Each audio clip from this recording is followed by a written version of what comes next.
Assalamualaikum warahmatullahi wabarakatuh.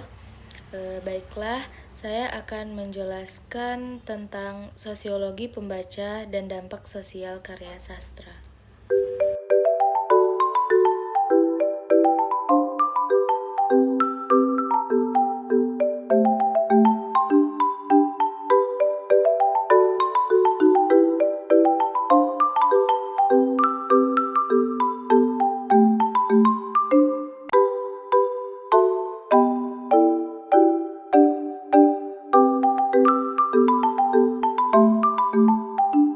Sosiologi pembaca merupakan salah satu model kajian sosiologi sastra yang memfokuskan perhatian kepada hubungan antara karya sastra dengan pembaca.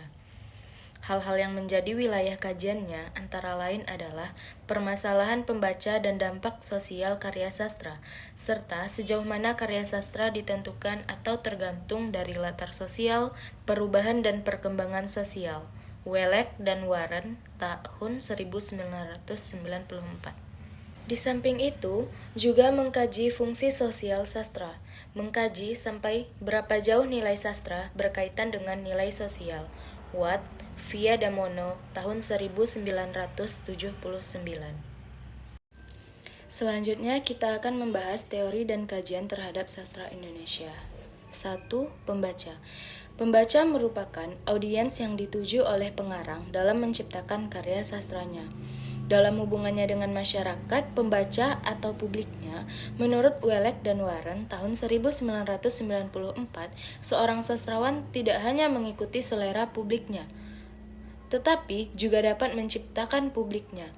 Menurutnya, banyak sastrawan yang melakukan hal tersebut.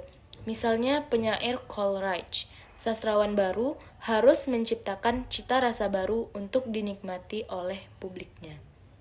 2. Dampak dan fungsi sosial karya sastra. Setelah sampai kepada pembaca, karya sastra akan dibaca, dihayati, dan dinikmati pembaca. Dalam bukunya Ars Putica tahun 14 sebelum Masehi, Horatius Viatiu tahun 1988 halaman 183 telah mengemukakan tugas dan fungsi seorang penyair dalam masyarakat, yaitu dulce et utile, yaitu berguna dan memberi nikmat, atau sekaligus mengatakan hal-hal yang enak dan berfaedah untuk kehidupan. Apa yang dikemukakan oleh Horatius tersebut kemudian menjadi dasar perkembangan teori pragmatik, sosiologi pembaca, dan resepsi sastra. Dalam kajian sosiologi pembaca menurut Junus tahun 1986 halaman 19, yang dipentingkan adalah reaksi dan penerimaan pembaca terhadap karya sastra tertentu, sedangkan karya sastranya sendiri diabaikan menjadi periferal. Untuk melihat reaksi dan penerimaan pembaca terhadap suatu karya sastra, menurut Lowenthal, Via Junus tahun 1986 halaman 19, perlu diperhatikan iklim sosial budaya masyarakatnya.